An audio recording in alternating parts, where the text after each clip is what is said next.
Chapter 10. The North Pole. The trip out of Santa's magical bag was not what Jimmy expected at all.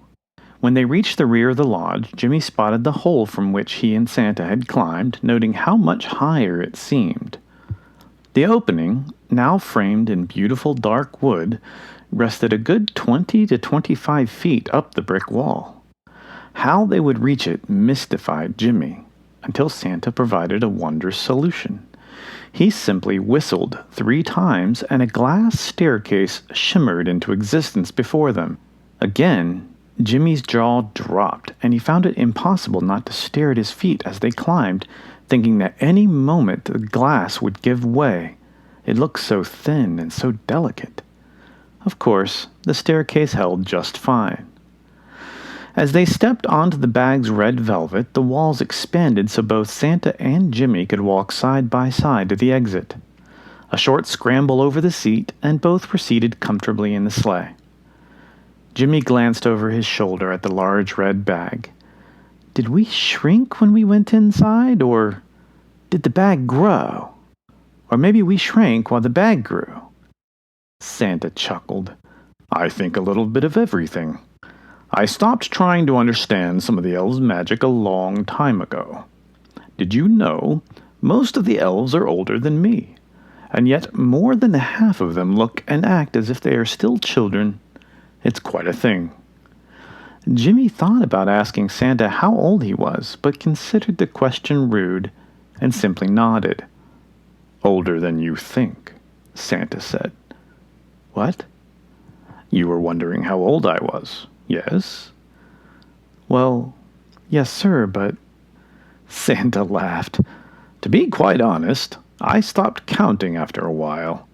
But suffice to say, I'm older than most people think. Wow.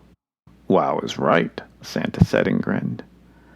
At the front of the team, Dasher noticed Santa and Jimmy's return and turned his head, directing the rest of the team into a steep dive towards the clouds. Now he's just showing off, Santa said as he gripped the armrest. Jimmy began laughing as they dipped into the clouds. There was a moment of gray haze, and the sled burst through the storm. New snow was funneled around them, and tiny golden lights began to twinkle into view far below.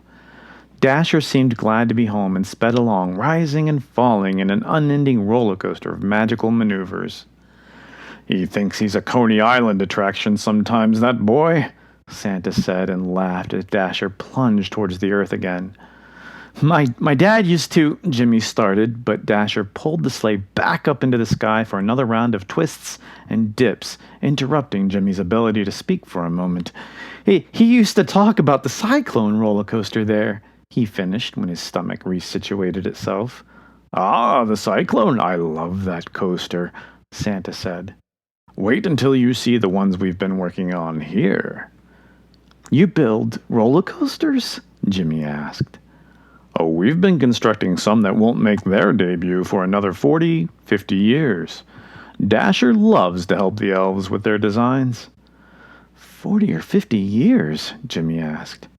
Well, we can't start planting ideas for things in children's heads too early, you know. Sometimes we have to wait for the world's technology to catch up. So you can design something and teach someone how to build it without them ever knowing? Santa smiled. Presents under the tree aren't the only gifts we bestow, Master Jim. The ideas for the Eiffel Tower, airplanes, and penicillin, just to name a few, that's one I'm particularly proud of. Penny what? Cillin. It's a form of antibiotic, meaning it helps a lot of sick people get better. We've been working on its benefits for quite some time. It's very, very close to being used widely, so cross your fingers. Could it help me? Jimmy asked.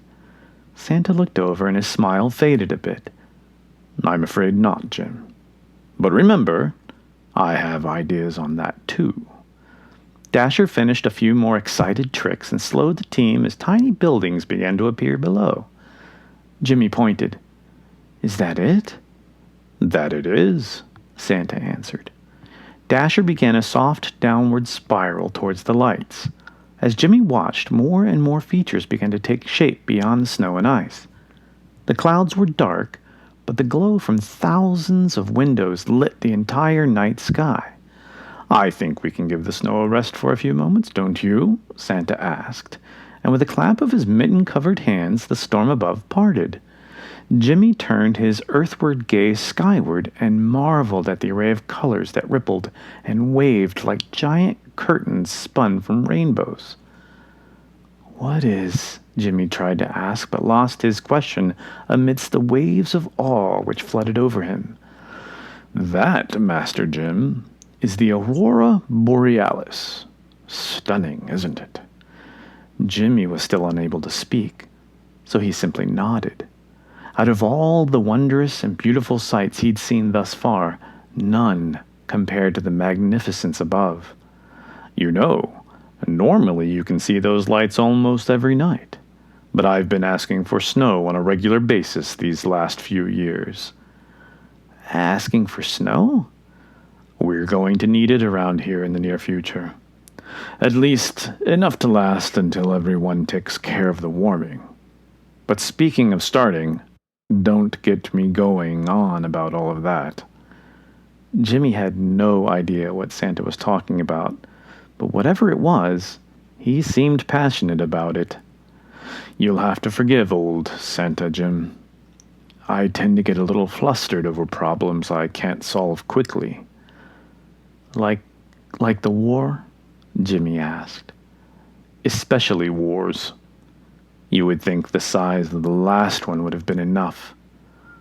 But maybe you and I can do something about that. What do you say?" Jimmy smiled. "That would be great. Maybe my dad—" He stopped as an image of his father and his uncle flashed into existence. The memory was a happy one, at a time before the war when his family was together on holiday. It was the last time Jimmy had seen Uncle Freddie. His father and uncle looked so much alike it was hard to tell the two apart sometimes. Santa patted Jimmy on the knee. "I know your father misses your Uncle Frederick even more than you." Jimmy's uncle had been killed during the first year of the war, and Jimmy's father hadn't been the same after. His letters home became less cheery, came less often, and were far, far shorter. Uncle Freddie had been a wonderful person and his father's only brother. When Jimmy and his mother received the news, the two cried for days. Jimmy suspected his father cried far longer than that, even if he was a grown man. "And I know your father has seen more than his fair share of horrible things. But how about you and I do what we can to make some of those pains a bit easier for him?" "Yes, thank you," Jimmy said. He turned his face and wiped away a tear, maybe two. "Then it's a deal. So why don't you and I put aside these woeful thoughts and enjoy ourselves?" Santa said. "It's a wonderful night after all, and you've more than just a few exciting sights to see yet." Jimmy nodded and smiled again as the team circled closer and closer to the ground. At first, all he could see were the lights below, but as they descended, buildings of all shapes came into focus. There were at least two buildings that appeared to be giant lighthouses painted with red and white spirals. Atop each tower, red and green lights circled about. Dasher guided the sleigh so close to one of the towers that Jimmy spied a half a dozen elves waving at them from the highest windows. Jimmy waved back, as did Santa. After the towers, a sprawling village came into view. Houses of wood, brick, and stone dotted the landscape. Almost every home boasted a tall brick chimney issuing forth long silver streams of smoke. The bouquet of cozy fires filled the air. Front yards were festooned with snowmen and various ice-built structures. Millions upon millions of colored lights lined the houses, and along the streets, gas lanterns flickered and flicked away purplish shadows. Santa pointed to a line of reindeer-driven sleighs weaving their way along one of the streets. The sleighs looked very much like Santa's, only smaller, and on the back of two, giant silver carafes had been placed. "Caroling in chocolate," Santa said as Jimmy craned his neck to get a better look. "You can't have one without the other, in my opinion." As they flew over the multitude of rooftops, the elves below cheered and waved. Eventually, the houses gave way to more complex designs. But as Jimmy watched, he realized that these too were homes, and each was built from ice. The cloudy silver walls were lit from fires within and pulsed with reds, greens, and blues of all shades from the colored lights strewn about. "These are some of the oldest of the homes. You would be amazed at how warm they are, despite being built from ice," Santa said. "They look like magical glass." Santa chuckled. The ice houses soon gave way to an enormous green forest. Jimmy looked down and noticed many an elf below the canopy of trees. There were frozen ponds where some skated, fires around which some sang, and long tables where some ate, drank, and laughed. "You wouldn't think these trees and homes could be found on a sea of floating ice, would you?" Santa asked. Jimmy shook his head. "Not unless Santa and his elves built it all." Santa laughed long and hard. "Well, there's that.